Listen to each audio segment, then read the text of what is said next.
नमस्कार। वक्त करवट लेता है तो बहुत सी बातें सुधर जाती हैं। बहुत समय से बातचीत चल रही थी सीएए की, वो लागू हो गया और लागू होने के बाद उन लोगों के चेहरे की रंगत बदली है, कुछ खुशनुमा सी है। जो चेहरे अपने सीने में दर्द छिपाए हुए थे, पाकिस्तान से, बांग्लादेश से, अफ़गानिस्तान से भाग कर आए हुए थे, यहाँ आ तो गए थे लेकिन नागरिकता मिलने में परेशानी हो रही थी। कुछ लोग यहाँ से वहाँ गए थे, वहाँ से यहाँ आए थे, लेकिन सबको पता है जब मुल्क तकसीम हुआ तब दर्द दोनों तरफ था। ये अलग बात है कि जो उस तरफ थे उनको प्रताड़ना मिली, पाकिस्तान में ख़ास तौर पर इतनी प्रताड़ना मिली कि वो अपना या तो धर्म बदलने पे मजबूर हो गए या किसी तरह ज़िंदगी उन्होंने जीना स्वीकार किया या वो भागने पे मजबूर हुए। लेकिन सीए उनको नागरिकता देगा। 2014 से पहले जिन्होंने अपनी नागरिकता के लिए एप्लीकेशन दी थी उनको यहाँ की नागरिकता मिलेगी। और इसके पक्ष विपक्ष बहुत सारे आ रहे हैं। ममता बनर्जी जी तो कह रही हैं कि ये तो नागरिकता छीनने वाला कानून है, जबकि सरकार कह रही है इससे किसी की नागरिकता जाएगी नहीं।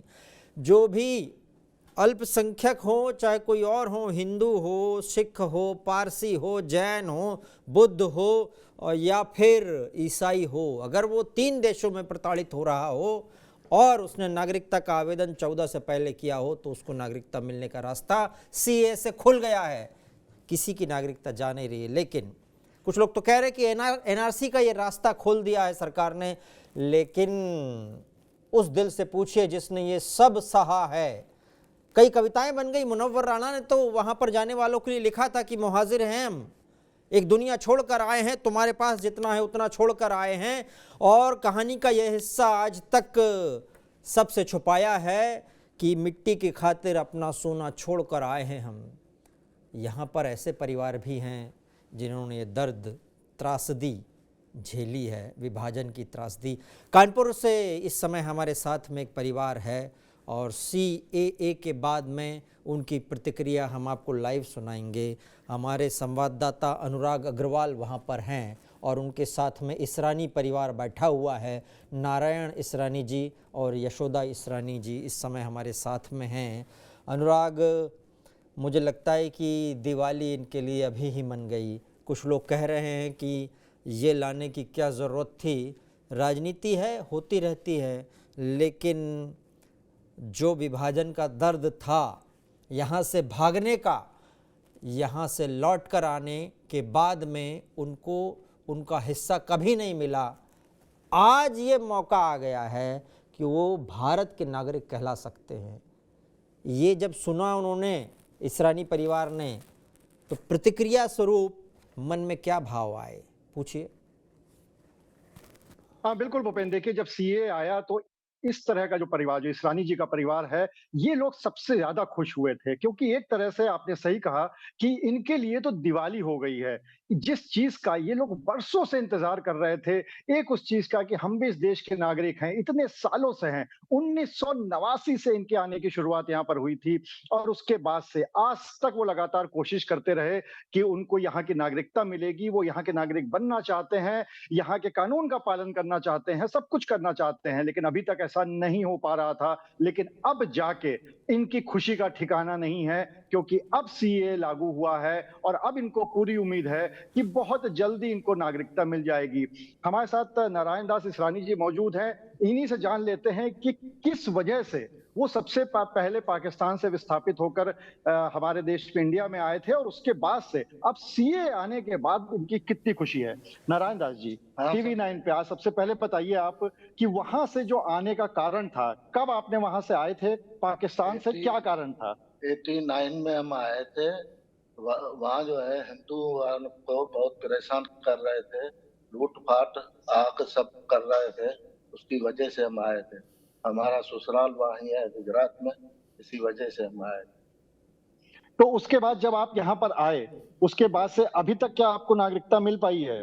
नहीं मिल पाई है। हमने 5,000 एक चक्कर भरा नागरिकता का, 5,000 फिर भरा, फिर हम दिल्ली गए, फिर हमको कहा कि नया पासपोर्ट जो है आइडेंटिटी कार्ड पाकिस्तान जाओ, बना के लाओ। फिर हम जो है गए पाकिस्तान, वहां से बड़ी मुश्किल से कार्ड बना के आए। फिर यहाँ पे फिर अभी पासपोर्ट खत्म होने वाला था तो हम गए थे दिल्ली, तो कह रहे हैं जाओ फिर नया जो है कानून आया है, वहाँ मोहर लगा के आओ तब तुम्हारा पासपोर्ट बनाएंगे। वाइफ का जो है पासपोर्ट सिलेंडर हो गया है, वो हमने जमा करा दिया है। उसको भी 5 साल हो गया है, लेकिन वहां की वापसी कुछ नहीं आई है। 5 साल हो गया, हमने वाइफ का जो है पासपोर्ट सिलेंडर करा दिया था। और हम चल चल के थक गए हैं। अब हमारा एक्सीडेंट भी हो गया, चल भी नहीं पा रहे हैं, अटैक भी आ गया है। हमारी परिस्थिति बहुत खराब है। इनके आने के बाद बड़ी खुशी हुई है तो ये हमको अनुराग, इनसे हमारे पूछिए ये गैस सिलेंडर कैसे लिया बहुत इन्होंने, बाकी ये घर कैसे आगे लिया, चल के किराए पे रहते जय हैं, क्या हिंद। करते हैं ये हम इस समय? चाहते हैं हमको जल्दी नागरिकता मिले और पालन कर रहे हैं और करते रहेंगे। कितनी मुश्किलें हुई यहाँ पर जब आप आए, तो बहुत सारी चीजों की जरूरत पड़ती है, जैसे गैस सिलेंडर की जरूरत पड़ती है, या अगर आप रह रहे हैं किराए के मकान में, वो तो वो सब कैसे मैनेज किया आपने? हमने नौकरी की, बहुत ब्रेड बेचा, अंडा बेचा, सब कुछ किया। उसके बाद जो है बड़ी मुश्किल से रिश्तेदारों के सहयोग से आगे बढ़े। तो रिश्तेदारों ने कुछ सहयोग किया, कुछ इन्होंने कुछ छोटे मोटे काम किए, उसके बाद ये आगे बढ़े। इस रानी जी की धर्म पत्नी भी हमारे साथ मौजूद हैं, जो कि शायद पहले आई थी। आप पहले आई थी नारायण दास जी से, या साथ में आए थे, क्या हुआ था? हाँ, 1 साल पहले, 8 महीने करीब पहले आए थे। मैके में घूमने आए थे, जैसे हमारे भाई एक्सपायर हो गए थे, तो इसी के कारण आए थे। इन्होंने कहा वहाँ आइएगा नहीं, बढ़ाते जाएंगे वीसा जब तक हम लोग आएंगे। हम आएंगे तो इनका थोड़ा निपटा के, तो इधर वही फैमिली है हमारी, वही सब कुछ है। तो ऐसे तो आसान नहीं होता ना कहीं देश में जाना। तो उन्होंने कहा, बच्चे भी जब हमारे छोटे ही थे तो उन्होंने कहा कि आप रुके रहे, हम कुछ महीने बाद अपना थोड़ा बहुत लेके आएंगे। यहीं पे शिफ्ट होना है, वहाँ के हालात सही नहीं है। लेकिन हमें नहीं पता था कि इतने साल होते हुए भी हमें नेशनलिटी नहीं मिल पाएगी। अगर मिल जाती है तो हमारे लिए खुशी का कोई ठिकाना नहीं रहेगा। हम तो दुआ करेंगे जिसके द्वारा हमको मिल रही है वो खुश अभी रहे अपने आसपास के लोग परिवार से, जिनको हम पता अपने लगता है परिवार कि वालों आप से कुछ पाकिस्तान से आए दिक्कत हैं तो नहीं और होगी आगे का, आपको तो आपको अच्छा अभी यहाँ की रहेगा। नागरिकता नहीं मिली है, ये वो बात है क्या कि कहीं हम सोचते हैं, 5 क्या साल हो बोलते गए हैं हमारे आपसे? सरेंडर कर रहे हैं, आए दिन ऑफिस में जाते अभी हैं, क्या बोलते हैं, और आपके अगर बच्चे जाने के लोग लिए कहाँ हैं? अप्लाई करते हैं, ये दो कोशिश सवाल करते हैं। हैं कहीं ऑफिस में। तो वही क्या है कि हम साइन करते रहते हैं। हमारा पासपोर्ट सिलेंडर हो गया 18 में। उसके बाद उन्होंने कहा 6 महीने लगेंगे, साल लगेंगे। फिर दिल्ली गए, फिर अप्लाई किया, फिर रिक्वेस्ट की कि आप करो हमारे जैसे काम, हमारा तो हो जाए, फिर पीछे इनका भी हो जाएगा, हमारे हस्बैंड का। तो अभी 5 साल हुए हैं, कोई लेटर नहीं, कोई कुछ नहीं। इससे कई दिनों में हम चलते हैं, कई महीने ऐसे ही वो बुलाते हैं, हम साइन करने जाते हैं। हम तो आप सबसे रिक्वेस्ट करते हैं कि हमारी मिल जानी चाहिए। अब तो बच्चे भी बड़े हो गए, परिवार हो गया है, तो हमारे लिए आसान रहेगा और खुशी का कोई ठिकाना नहीं रहेगा। भूपेन जी, आप देख रहे हैं ये जो हंसी, ये जो मुस्कान दिखाई पड़ रही है, ये सीए के आने की वजह से है। एक सवाल और था कि जैसे आप लोग इतने समय से यहाँ पे रह रहे हैं, तो आस पड़ोस के लोगों को पता ही चल जाता है कि भाई आप लोग पाकिस्तान से आए हैं और आपको अभी तक नागरिकता नहीं मिली है। तो उन लोगों का व्यवहार जो होता है या अब तक रहा है, वो किस तरह का रहता है, किस तरह से देखते हैं? वो अच्छा ही देखते हैं। हम कई बातें ऐसे करते हैं कि आप इधर देश के आए, तो हमें तो सबकी अच्छाई देखनी है, कि ऐसा नहीं कि जहाँ जन्म लिया उसकी बुराई करे। वो तो हो नहीं सकता। वो तो कुछ समय के कारण इंसान बदलाव में आ जाता है कि चलो हाँ भविष्य है, कि अच्छा कोई डर नहीं है, कोई मुस्लिम का जैसे कोई डर नहीं है। वैसे वहां भी हमें ऐसी कोई दिक्कत नहीं है, हम छोटे शहर से हैं, कोई ऐसी नहीं। लेकिन यहाँ हम शिफ्ट हुए तो हमें नेशनलिटी मिलनी चाहिए। सबका व्यवहार अच्छा ही हाँ, रहा। नेशनलिटी मिलनी चाहिए, सबका व्यवहार अच्छा है। नारायण दास जी, आपसे भी जानना चाहेंगे कि एक तो ये कि सबका व्यवहार कैसा रहा, और दूसरे आपके जो बच्चे हैं, कितने बच्चे हैं, उनका किस तरह से यहाँ पर है? 3 बच्चे हैं हमारे। जी। 3 बच्चे हैं, एक लड़की है, 2 लड़के। तो उन सबके पास नेशनलिटी है यहाँ की, कि अभी उनको भी नहीं, चाहिए? उनकी है ना। तो यहाँ की है तो यहाँ का तो है ना, वो बच्चे तो यहाँ के हैं ना, पैदाइश ही यहाँ के है। जी। हाँ, तो यहाँ ही है। एक लड़की झांसी में है, वो भी यहाँ शिफ्ट हो गई है, प्लाई बोर्ड का दुकान है। बाकी दो बच्चे हैं। और आसपास के जो लोग होते हैं या यार दोस्त होते हैं, इतने साल से आप यहाँ पर हैं, बहुत सारे सर्किल बन जाता है, दोस्तों यारों का सर्किल बन जाता है, तो उनमें जब कभी बात होती है कि मतलब आप पाकिस्तान से आए हैं, अभी तक नागरिकता नहीं मिली है, तो मतलब किस तरह से वो लोग देखते हैं या बिल्कुल अपना ही समझते हैं? वो लोग कहते हैं अच्छा हुआ पाकिस्तान छोड़ के आए, अपने देश में आ गए हो, यहाँ सुरक्षित हो। अभी बवाल होते हैं, अभी मंदिर जला गए, सब कुछ हुआ, तो यहाँ के लोग जो है बहुत प्यार मोहब्बत करते हैं और बहुत हेल्प करते हैं, तो उनको भी खुशी होती है हमारा एक परिवार और बढ़ गए।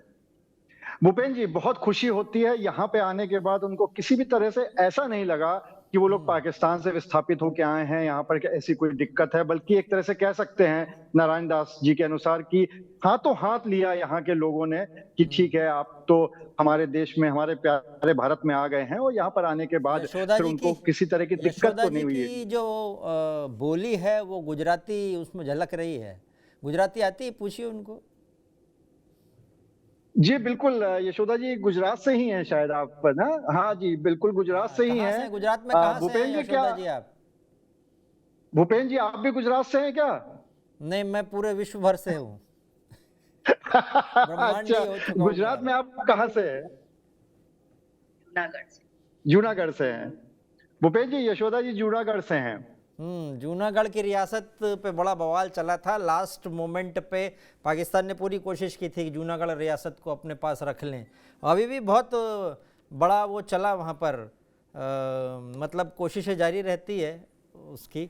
एनीवे, जूनागढ़ में अपने परिवार के बारे में और इनकी शादी कैसे हुई, जरा कब हुई, क्या थोड़ा बताइए ना। और पाकिस्तान में शादी हुई क्या, तो जो रस्में होती हैं, रिवाज होते हैं, वो सब वैसे हुए या फिर थोड़ा अलग था? यशोदा जी, आपकी मुस्कान बहुत अच्छी है, उस मुस्कान के साथ बताइए कि आपकी शादी कहाँ पर हुई, और अपने परिवार के बारे में बताइए कुछ, जो और आपका ये परिवार है गुजरात में, उसके बारे क्रॉस में। कंट्री कैसे हो गया सब? शादी तो वहां पे हुई, बच्चे इधर की पैदाइश। नहीं, क्रॉस कंट्री वहां कैसे? गए थे, फिर आ गए थे, हम घूमने आए थे ना, तो वही कब हुआ, फिर कब इन्होंने हुई थी हमारे शादी? हस्बैंड ने बोला कि यहीं रुके। शादी कब हुई थी आपकी? 88 में हुई थी। और कहाँ हुई थी, मतलब यहाँ इंडिया में हुई थी कि पाकिस्तान में हुई थी? पाकिस्तान में। तो नारायण दास जी कैसे, मतलब थोड़ा ये समझने की कोशिश कर रहे हैं कि जैसे यशोदा जी का परिवार गुजरात से है, तो वहाँ क्रॉस कंट्री कैसे हुआ? वो पाकिस्तानी से आए थे। अच्छा, वो पाकिस्तान वाला हिस्सा जो है। वो पाकिस्तान से ही आए थे 86 में। अच्छा। वहाँ 5 साल में नागरिकता मिल गई थी, तो हमने शादी वहाँ की थी। उसके बाद 1 साल के बाद परिवार यहाँ आया था, तो फिर हम 1 साल के साला इनका गुजर गया था भाई इसका, तब हमने भेजा था। वहाँ भी हालत खराब थी, तो हमने बोला आप आइए नहीं, हम आ रहे हैं वीजा लेके, तो वहाँ ही हम लोग रहेंगे। फिर वहाँ रहे, फिर यहाँ रिश्तेदार था, मासूड़ था हमारा। पाकिस्तान से आने का फैसला किया क्यों? वहाँ भी रह सकते थे। पाकिस्तान तो दावा करता है कि अपने अल्पसंख्यकों को बहुत अच्छे से रख रहा है। अच्छा नारायण दास जी, पाकिस्तान से आने का जो फैसला हुआ कि हम इंडिया जाएंगे, पाकिस्तान में नहीं रहेंगे, तो क्या कारण था कि पाकिस्तान में क्यों नहीं रहना चाहते हैं? पाकिस्तान सरकार तो दावा करती है कि हम सबको बड़े अच्छे से रख रहे हैं, तो क्या कारण था? ना, तब जियाउल हक की हुकूमत थी, हिंदुओं का बहुत कट्टर था, तब वहाँ सोशल चली थी, बहुत मंदिर भी जलाया गया था। सिंध प्रांत में बहुत परेशान कर रहे थे, बच्चों को उठाना, ये सब करना, तो मेरा मन खट्टा हो गया। हमने बोला ऐसे पैसे वो क्या करेंगे, जब आदमी आके सुरक्षित नहीं है तो ऐसे धन दौलत को क्या करेंगे। तो हमने फैसला किया तो यह रहना नहीं। भूपेन जी, वहां पर इनका ये कहना है कि जियाउल हक का शासन था वहां पर, और वहां पर काफी हिंदुओं के साथ अत्याचार हो रहे थे, ऐसा नारायण दास जी का कहना है, और इसी वजह से वो ये नहीं चाहते थे कि वो और उनका परिवार वहां पे रहे। तो जब यशोदा जी यहाँ पर आई, 8 महीने 10 महीने पहले तकरीबन आई थी, उसके बाद फिर नारायण दास जी ने ये फैसला किया कि पत्नी वहां पे जा चुकी हैं, घर गई हुई हैं, तो हम भी वहां पे चले जाते हैं और हम भारत में ही रहेंगे, वहां पर हम ज्यादा सुरक्षित भी रहेंगे, अपने अच्छे से भी रहेंगे, ये सोच के फिर वहां से विस्थापित हुए थे। जी भूपेन। अभी मोदी जी ने ये काम किया है, अमित शाह जी और मोदी जी की जोड़ी, कुछ बात बोलना चाहेंगे उनको? नारायण दास जी, मोदी जी ने और अमित शाह जी की जोड़ी ने अब सीए लागू कर दिया है, चेहरे पे आपके मुस्कान है। उनके लिए कुछ कहना चाहेंगे, उनके बारे में कुछ बताना बहुत चाहेंगे? बहुत धन्यवाद। मोदी साहब जो है पूरा, हम राशन भी लेते थे।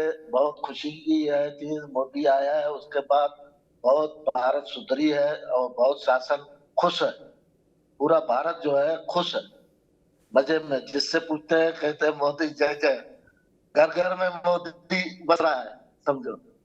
और अब तो सीए लागू हो गया, तो अब आपको पूरी उम्मीद है हाँ कि हाँ, अब आपको नागरिकता मिल जाएगी यहाँ और की? उन लोगों से क्या कहना है आपको जो लोग कह रहे हैं कि ये नागरिकता हमारा छीनी किराया जाएगी पता और हमें ये एक किराए धर्म के खिलाफ है, से क्योंकि काम है, मुस्लिम्स गुजर को सफर इसमें ठीक है। इजाज़त नहीं है सीए के तहत कि वो वहाँ से आंखों में यहाँ आंसू भी शरणार्थी देख बनकर सकते आए। हैं भूपेन जी आप। हम्म।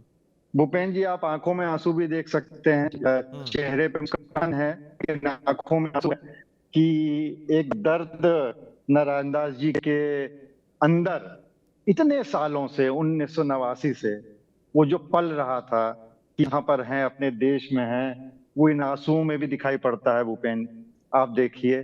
लेकिन चेहरे पे इस बात की खुशी है कि कम से कम अब हम नागरिक हो जाएंगे। 100% खुशी है, बहुत खुशी है। हमारी दीपावली है आज सब जो हमारे। मतलब ये कह सकते हैं भूपेन कि मतलब इनके आंसू देख के हमारा भी गला रूध रहा है। ये कह सकते हैं कि वाकई में ये जो आंसू हैं, ये खुशी के आंसू है। एक समय रहा होगा शायद कि वो दुख के आंसू रहे होंगे, लेकिन आज वो खुशी के आंसू हैं और वो साफ पता चल रहा है, क्योंकि चेहरे पे मुस्कान भी है और खुद ही कह रहे हैं कि ये उनके लिए दिवाली जैसा है। कुछ लोग ऐसा कहते हैं कि नागरिकता छिन जाएगी हमारी, सीए से ऐसा हो जाएगा। उनको कुछ कहना है, उनको कोई संदेश देना है, जबकि ऐसा कहीं भी है नहीं उसमें है एक्ट में। नहीं, खुशी की बात है कि ये मौका आया है, मोदी जी ने ऐलान कर दिया। ना तो हम लोग तो दिल्ली और शासन का चक्कर काट काट काट के समझे तो बीमार हो गए, बर्बाद हो गए।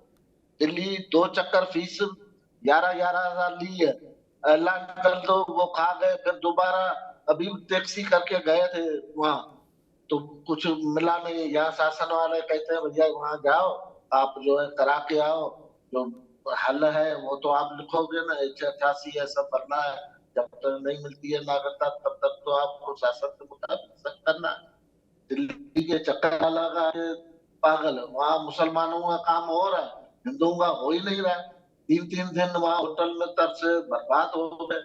एक आदमी जो है गुजर सफर करने से लाचार हो, क्या सीए लागू होने के बाद सीए बहुत मिल जाए, कुछ उम्मीद की गई है आपको?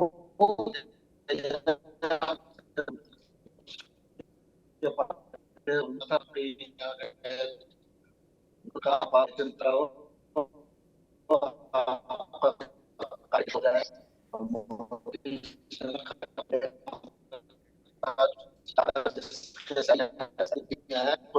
बेशक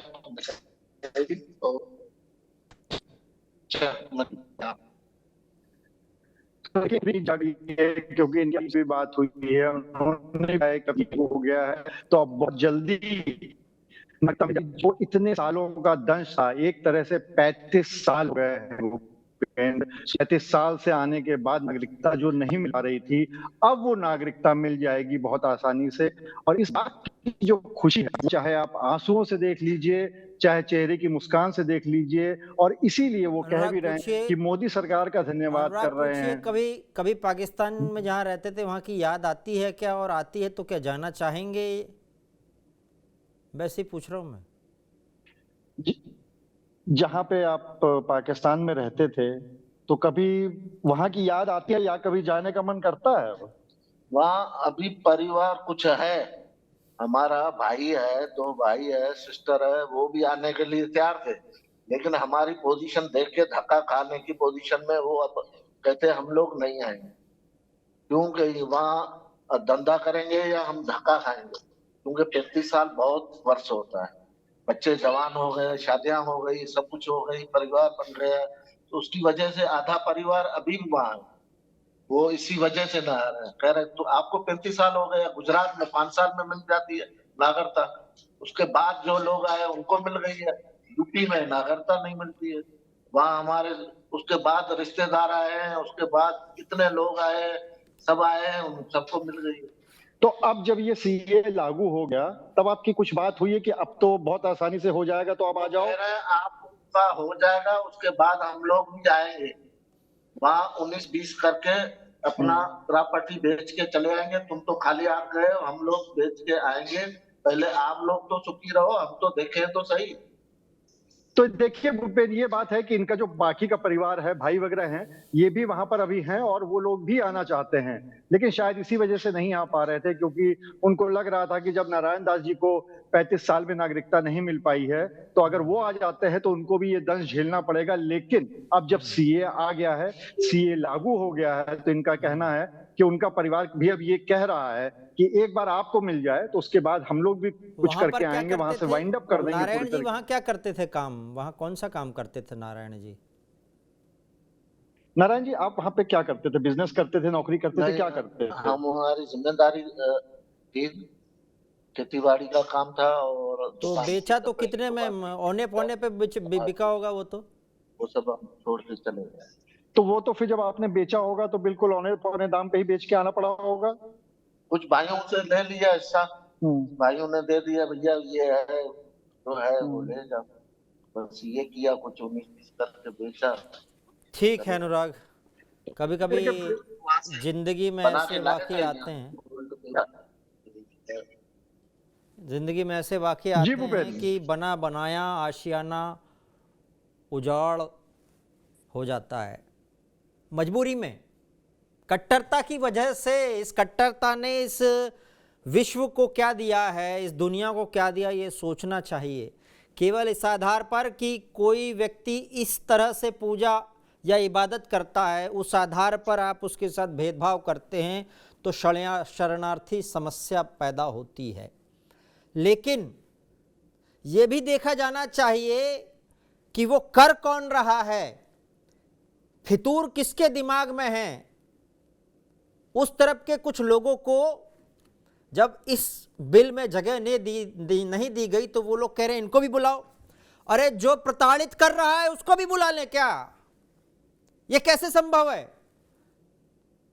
जो प्रताड़ना हो, जिसको मिल रही है वो भी आ जाए और जो प्रताड़ित कर रहा है वो भी उसको भी बुला लें।